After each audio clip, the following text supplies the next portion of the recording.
Assalamualaikum warahmatullahi wabarakatuh. Jumpa kembali dengan G Workshop, channel belajar berbagi belajar. Kesempatan ini saya akan berbagi salah satu cara mengatasi vario overhead dan data yang mudah-mudahan bermanfaat untuk user dan owner, khususnya Honda Vario generasi BGM Fi. Pengalaman saya ketika Vario mengalami overhead, sudah bisa dipastikan seal water pump mengalami kerusakan. Jadi kerusakannya di sini, seal water pump itu ada dua. Yang pertama mechanical seal. Ini mechanical seal. Mechanical seal ini ada dua bagian. Ini bagian keramiknya, dan ini bagian apa ya, karetnya lah. Ini. Nah, ini posisinya seperti ini. Fokus. Nah, posisinya seperti ini. Nih. Nah, biasanya kerusakan mechanical seal ini keramik ini retak, pecah biasanya. Ini pecah. Nah, ini contoh yang udah pecah. Nih yang pecah. Mungkin ini dikarenakan penyebabnya ya panas yang berlebih tadi, overhead itu tadi, makanya sampai keramiknya ini pecah. Nah, atau bagian ini bagian plastiknya.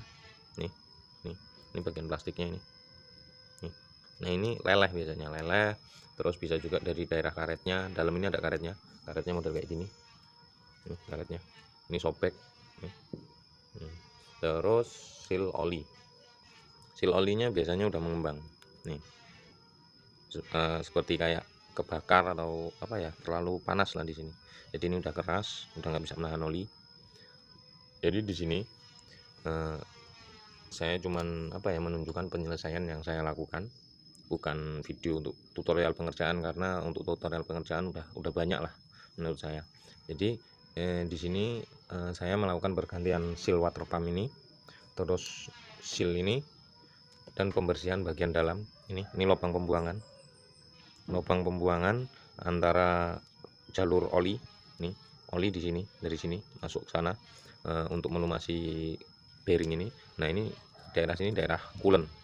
Jadi kalau misal mekaniknya sealnya bocor, coolant yang keluar, tapi kalau seal olinya yang bocor, oli yang keluar di sini. Jadi ini sudah saya lakukan pergantian. Nah, sebelum kita lakukan pemasangan, lebih baik kita lakukan pengecekan pada pengerjaan kita tadi, pergantian sealnya tadi apakah berhasil atau tidak. Cara yang saya lakukan, di sini saya isi coolant atau air biasa, nggak masalah. Nah, terus di bagian sini saya semprot menggunakan tekanan udara kompresor. Cuman tekanannya jangan terlalu besar, karena kalau terlalu besar udah pasti karet mechanical sealnya bakal bocor, bakal jebol lagi. Jadi kita gunakan, kalau dihitung tekanan mungkin di angka 2 bar atau 3 bar itu udah cukup. Kalau saya kasih jarak di sini. Jadi nozzle-nya saya kasih jarak dari lubang sini. Nah, saya semprot posisi seperti ini. Kalau daerah sini udah nggak ada gelembung angin yang keluar, berarti pergantian seal mechanical seal kita berhasil. Oke. Nah, ini sekarang kita berhadapan dengan termostat, yang alat ini yang berfungsi untuk mengatur suhu mesin. Tapi alat ini saya modifikasi, saya lakukan bypass dengan cara isi dalamnya udah saya lepas. Nah, ini kemarin ini saya congkel, terus saya lem ulang lah. Jadi ini dicongkel, terus saya lem ulang, tapi lubang ini saya tutup. Lubang ini saya tutup. Nah, tuh bagian dalamnya udah nggak ada, karena bagian dalamnya udah ada di sini. Ini bagian dalamnya. Nah, jadi gini di posisinya. Nah, oke. Jadi kalau kondisi panas, ini naik ke atas gini. Posisi dingin nutup lagi, tapi ini karena udah baret-baret. Nah, yang jelas ini udah bermasalah, makanya saya lakukan bypass saja. Untuk video pembongkaran lain kali akan saya bagikan. Yang jelas tujuan saya untuk menutup jalur ini tujuannya supaya air panas coolant itu lebih fokus langsung ke sini.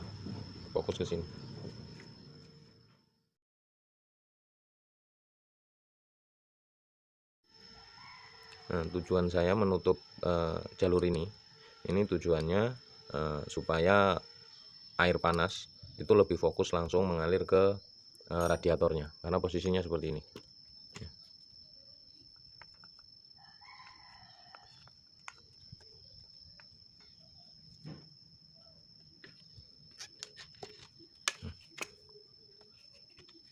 Jadi gini, ini air panas dari blok mesin ini langsung fokus ke sini. jadi nggak ada yang sedikit yang terganggu untuk ngalir ke daerah sini. Karena ini udah saya tutup, jadi air panasnya langsung sini fokus ke radiator, terus masuk ke kisi-kisinya, didinginkan, terus keluar di sini,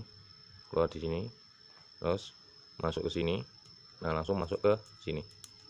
Oke, nah ini tujuannya cuma itu, jadi saya tutup daerah sini. Oke, ini sekarang saya lakukan perakitan dulu, nanti setelah itu saya bagikan data yang telah saya lakukan pengukuran. Ini data pengukuran ini, ECT, engine coolant temperatur, nanti supaya kita bisa tahu lah sebenarnya di suhu berapa indikator overhead ini mau hidup. Nanti ya buat referensi kita semua lah, buat referensi user sama ownernya. Terus data titik didih air radiator, jadi titik didih radiator ini itu beda dengan air biasa, itu jelas beda. Nanti saya lakukan pengukuran dan data-data tersebut mudah-mudahan bermanfaat untuk kita semua. Oke. Nah sekarang kita coba ukur di suhu berapa lampu indikator atau temperatur panas ini hidup. Jadi untuk referensi kita sebagai user dan sebagai owner pemilik Honda Vario. Jadi nanti kita tahu lah hasilnya berapa derajat, nanti ya untuk pertimbangan aja lah intinya. Kita nanti mulai ukur dari suhu 30 derajat. Nanti ini saya panasin. Nih, sensor ECT-nya nanti saya panasin pakai solder uap. Oke, sekarang kita mulai.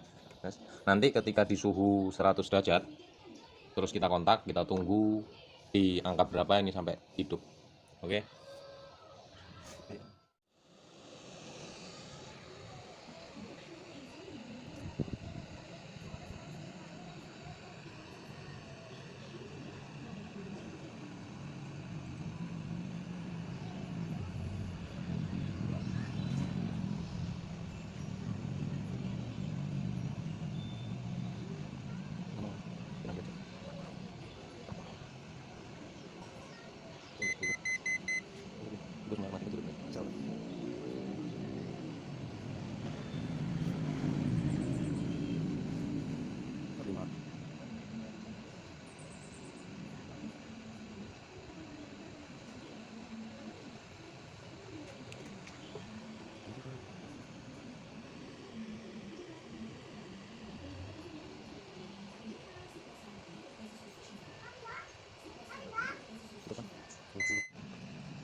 On.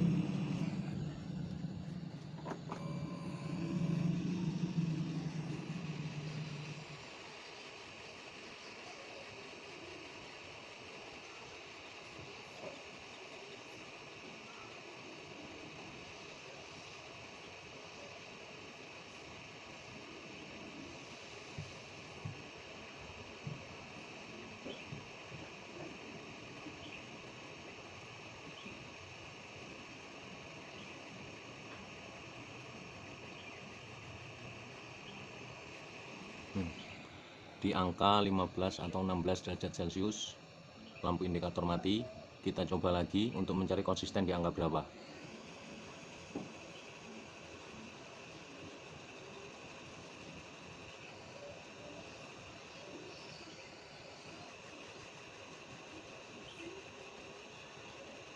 Derajat belum hidup, 15 belum hidup.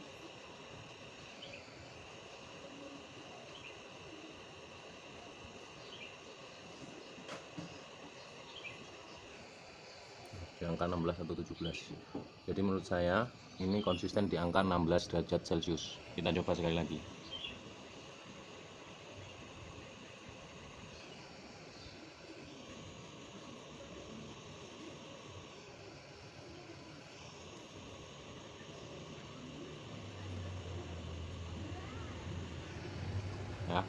di angka 16 17, di antara 15 16 atau 17, dan mati di angka 14. Oke, ya cukup.